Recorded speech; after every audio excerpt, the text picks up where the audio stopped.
Hello engineers, मैं engineer Vijay Kumar स्वागत करता हूं सिविल गुरुजी प्रयागराज के यूट्यूब चैनल में। जैसा आप देख रहे हैं कि हम अपने ट्रेनिंग के साथ साइड पर आ चुके हैं। यहां पर कमर्शियल बिल्डिंग का टोटल प्रोजेक्ट चल रहा है। यहां पर कंस्ट्रक्शन अभी जारी है। यहां पे जो फॉर्म और शटरिंग सेंटरिंग का पूरा अरेंजमेंट लगा हुआ है। अब यहाँ पर जो है सारी चीज़ों को हम एक एक करके पूरे कंस्ट्रक्शन स्टेप को समझते जाएंगे। तो जनरली हम अगर बात करें तो कंक्रीट को एक रिक्वायर्ड शेप देने के लिए हमको कुछ अरेंजमेंट लगाना पड़ता है, जिसको हम फॉर्म वर्क का नाम देते हैं। फॉर्म वर्क जो होता है वो 3 चीज़ों से मिलकर के बना होता है। पहला क्या होता है, शटरिंग हो गया, दूसरा सेंटरिंग हो गया, तीसरा हमारे प्रॉप्स आते हैं। प्रॉप्स यानी जो बल्लियाँ लगी हुई हैं, जो वर्टिकल पार्ट में लगी हुई हैं। अगर शटरिंग और सेंटरिंग की बात करें तो जो हॉरिजॉन्टल सरफेस पर लग जाता है उसको हम सेंटरिंग बोलते हैं। नॉर्मली जो हमारा स्लैब का बॉटम होता है, बीम का बॉटम होता है, वो सेंटरिंग के पार्ट में आता है, लेकिन हम उसको सॉफिट के नाम से भी जानते हैं, जो बॉटम में लगा होता है। और जो शटरिंग होता है, जो वर्टिकल सरफेस पर लगा होगा, उसको हम शटरिंग का नाम देते हैं। कॉलम है, कॉलम की जब कास्टिंग होगी तो हमको शटरिंग लगाना पड़ता है। शटरिंग अगर हमको स्लैब कास्ट करना है, बीम कास्ट करना है, तो बीम के लिए शटरिंग और सेंटरिंग दोनों लगाना पड़ेगा।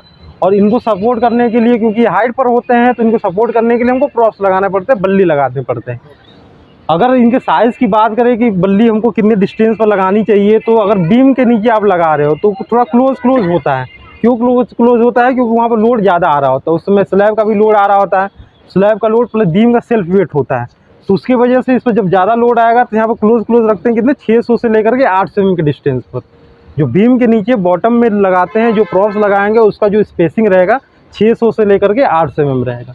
लेकिन जो स्लैब है, स्लैब के बॉटम के नीचे अगर हमको लगाना है तो वहाँ पर हम लगाते हैं कितना, 900 से लेकर के 1100 mm तक। वो 1200 mm भी हो जाता है।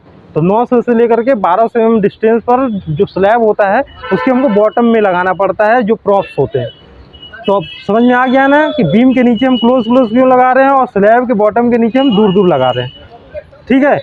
अब अगर हम बात करें तो यहाँ पर तुमको दिख रहा होगा कि ये जो प्रॉप्स से टेढ़े लगे हुए, नीचे बॉटम में कुछ हमने ब्रिक लगा दिया गया है। तो इसका देखो, इसका क्या डीमेरिट हो सकता है। अगर आप साइड पर हो, अब इस पर कंक्रीट आएगा, कंक्रीट का एक सेल्फ वेट होता है, तो उसका वेट और ज़्यादा होता है।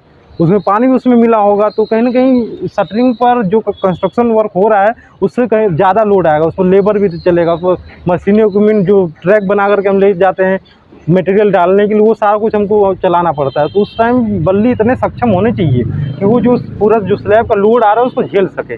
तो इस तरीके से जैसे टिका हुआ है, तो हो सकता है कि अभी फेल नहीं होगा, लेकिन बाई चांस अगर एक भी प्रॉप्स अगर यहाँ से ब्रेक कर गया है, अगर एक प्रॉप्स में ज़्यादा लोड आ गया, टूट गया, तो एक प्रॉप्स जैसे टूटेगा उसका लोड जो है उसके बगल वाले प्रॉप्स के ऊपर चला जाएगा। जब एक बंदा वो चीज़ झेल नहीं पाया, एक प्रॉप्स उस लोड को झेल नहीं पाया, तो ऑटोमेटिकली जो होगा दूसरे जो प्रॉप्स होंगे और नहीं झेल पाएंगे। तो एक तरफ से जब ये प्रॉप्स टूटता है तो वो टूटते हुए चला जाता है, सरसराते हुए, और वहाँ पर जो है भागने का चांस भी नहीं मिलता है। अगर एक बार शटरिंग फेल, मतलब कि सब कुछ फेल। पूरा जो मटेरियल यूज़ किया, जो रेनफोर्समेंट यूज़ किया, जो लेबर होगा, उसका तो लॉस होगा ही होगा। ठीक है ना।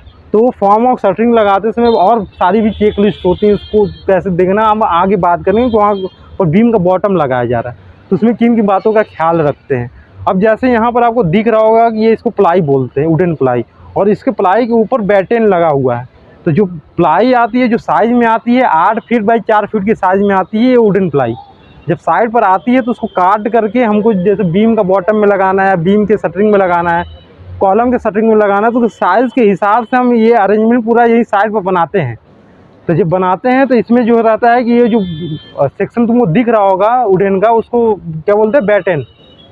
बैटेन का सेक्शन क्या क्या होता है, बीम के कंडीशन में 3 इंच बाई 4 इंच। ये जो सेक्शन होगा 3 इंच बाई 4 इंच का होता है, और ये 2 इंच बाई 3 इंच का भी यूज़ करते हैं। जब जैसे सेंटरिंग जब हम लगाते हैं, जब प्लाई लगाते हैं ना, ऊपर सबसे ऊपर प्लाई होती है, प्लाई के नीचे सपोर्ट करने के लिए रनर डाले जाते हैं।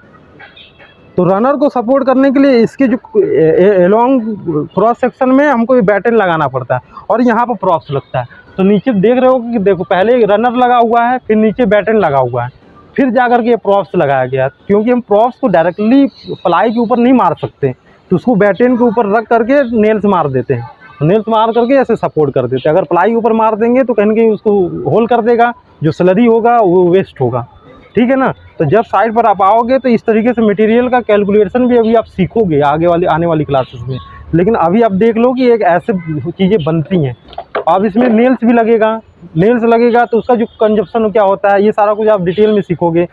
ये जो प्लाई है, प्लाई जब अलग अलग साइज़ की हैं, जो उसको कट पीस करते हैं तो कुछ वेस्टेज भी होते हैं, उसको वेस्टेज को इंक्लूड करके चलना होता है, क्योंकि पूरा अगर जो कॉन्टेक्ट एरिया आ गया उसी के बराबर अगर आप प्लाई मंगा लेते हो, जब साइड पर वर्क करने लगते हो तो काटने पीटने में कुछ वेस्टेज भी तो हो जाता है, तो उस वेस्टेज को भी हम ऑलरेडी इंक्लूड करके अपना कैलकुलेशन करते हैं, ताकि जो मटेरियल आए तो हमारा जो काम है वो रुके ना, उस चीज़ को वो पूरा कर दे। अब जैसे यहाँ पर देखो, ये आरसीसी वाल बनी गई, ये बेसमेंट का पूरा एरिया है। यहाँ पर जो है ये बेसमेंट का एरिया है, तो ये जो आरसीसी वाल है इसको सीयर वाल भी बोलते हैं। ये आरसीसी का ही क्यों बनाया गया? यहाँ पर ब्रिक वर्क भी तो कर सकते थे, ऐसा डाउट आएगा माइंड में। तो इसका मेन रीज़न ये होता है कि जब बेसमेंट हम बनाते हैं तो कहीं ग्राउंड के नीचे होता है, तो ये जो अर्थ का प्रेशर इस पर वर्क कर रहा होता है। अगर नॉर्मली हम ब्रिक वर्क कर देते हैं तो ब्रिक वर्क करने से क्या होगा कि वो कंप्रेसिव लोड को तो झेल लेगा, लेकिन जो लेटरल फोर्स आ रहा है उसे ब्रेक कर सकता है। तो उसको ब्रेक ना करे, इसलिए हमको क्या है कि यहाँ पर आरसीसी वाल देनी है। आरसीसी वाल में क्या होता है कि देखो, रेनफोर्समेंट का डिटेलिंग क्या है, आप लोग यहीं पर है ना। और ये इस रेनफोर्समेंट में डिटेलिंग क्या रहती है कि ये जो हमारी मेन बार होती है, देखो एक इधर साइड में बार लगा हुआ है, इधर साइड में आगे के साइड में, एक पीछे के साइड में लगा हुआ है, समझे कि नहीं? आगे भी लगा है, पीछे भी लगा हुआ है। फिर इसमें जो है डिस्ट्रीब्यूशन बार बांधा गया है अंदर के साइड में। तो ये जो ड्राइंग में मेंशन पूरा होता है कि ये जो बार है सिंगल बार मेश यूज़ कर रहे हो कि डबल मेश यूज़ कर रहे हो, वो ड्राइंग में मेंशन होता है। ये जो लोड है, इसका हाइट, सारा कुछ पर ये डिपेंड करता है। अब जैसे बेसमेंट है, जनरली बेसमेंट है तो पानी भी भरेगा, जब पानी भरेगा तो उसको निकलना भी चाहिए, तो क्या अरेंजमेंट करते हैं, कैसे करते हैं, ये बताओ थोड़ा इसके बारे में। वाटर पंपिंग, देखो क्या होता है कि जहाँ पर भी हमको ग्राउंड जैसे बनाना है तो हम जानते हैं कि भले पानी इधर उधर से नहीं जा रहा है, बरसात का पानी कुछ ना कुछ भरता ही रहेगा वो, क्योंकि डाउन है तो कहीं फ्लो बन नहीं पा रहा है। तो हम क्या करते हैं कि एक सोक पीट बना देते हैं, टैंक टाइप से बना देते हैं, और उसमें ऑटोमेटिक मोटर लगा करके रखते हैं। तो जैसे उसमें पानी का लेवल उस लेवल तक बढ़ता है, वो ड्रेन आउट करके बाहर फेंक देता है।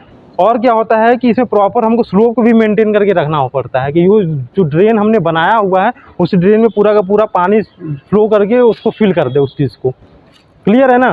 तो इसमें भी बहुत सारी चीज़ों को बात को ख्याल में रखना पड़ता है। वाटर प्रूफिंग प्रॉपर हुई कि नहीं हुई, इस बात का भी ख्याल रखना। जो कंक्रीटिंग है वो सही रेशियो में यूज़ हो रहा है कि नहीं हो रहा है, क्योंकि ग्राउंड में ऊपर का जो स्ट्रक्चर होता है उससे जस्ट डबल पैसा लगता है, और डबल पैसा लगता है तो उस हिसाब से वो स्ट्रॉन्ग भी होना चाहिए, ड्यूरेबल भी होना चाहिए। तो सब मिला करके कंक्रीट को हमको किससे बचाना है? पानी से।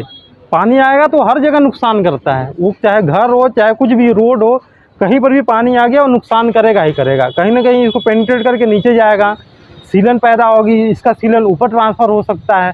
तो इस तरीके से बहुत ज़्यादा मैटर करता है ये पानी। तो हमको जो बेसमेंट बनाना है, बेसमेंट बनाने के टाइम बस इसी बात का ख्याल रखना है कि प्रॉपर इसमें जो स्टील यूज़ कर रहे हैं, कंक्रीट यूज़ कर रहे हैं, सही ग्रेड का यूज़ कर रहे हैं कि नहीं कर रहे हैं।